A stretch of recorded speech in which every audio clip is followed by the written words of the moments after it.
তবে হ্যাঁ, আমি এই যে ভিডিওগুলো তোমাদের সাথে শেয়ার করছি এটা সম্পূর্ণ তাদেরই জন্য যারা জয়নগর বহুরু ঠাকুর দেখেনি। তো এই প্যান্ডেলগুলো তারা একবার দেখে নাও, তোমরা ঘরে বসে এরকম সুন্দর সুন্দর প্যান্ডেল এবং ঠাকুরগুলো দর্শন করতে পারছো।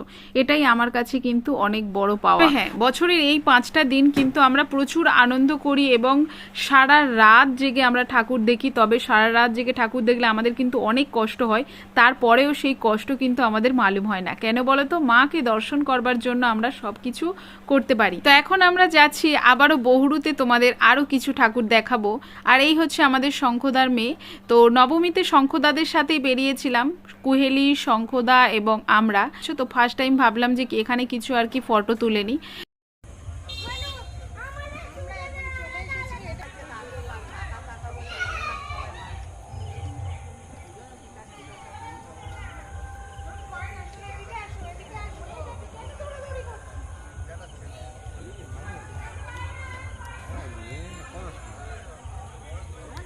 আমরা এখন চলে এসেছি বহুরু ডিমের হাট দক্ষিণ পাড়া, তাই তো? চলো ঠাকুরটা দেখে না।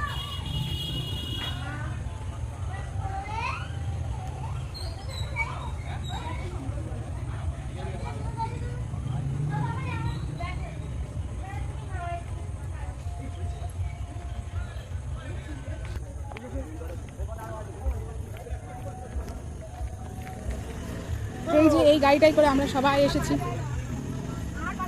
শঙ্খদা,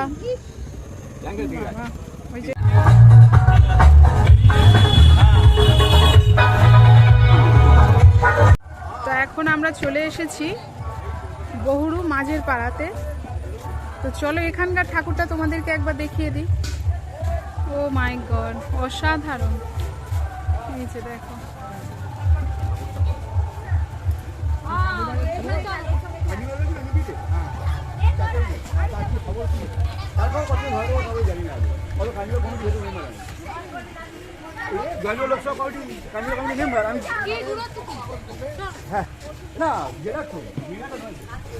তবে হ্যাঁ, আমরা কিন্তু প্রত্যেক বছর মানে পুজোর 5টা দিনের মধ্যে যে কোনো একটা দিন আমি, আমার বান্ধবী এবং আমার বর এবং বরের বন্ধু, আমরা 4জনই কিন্তু ঘুরতে বেরোই এবং সারা রাত জেগে আমরা ঠাকুর। তবে হ্যাঁ, তোমরা যারা আমার এই ভিডিওটা পুরোটা দেখলে তোমাদের কেমন লাগলো সেটা কিন্তু অবশ্যই কমেন্ট বক্সে জানাতে ভুলো না। তবে নবমী তো আমরা বাড়ি থেকে খাওয়া দাওয়া করেই কিন্তু আমরা বেরিয়েছি, কারণ বাইরের খাবার আমরা অষ্টমীর দিন যে হারে আমরা ঠকেছি সেই ভিডিওটাও তোমাদের সামনে আমরা নিয়ে আসবো।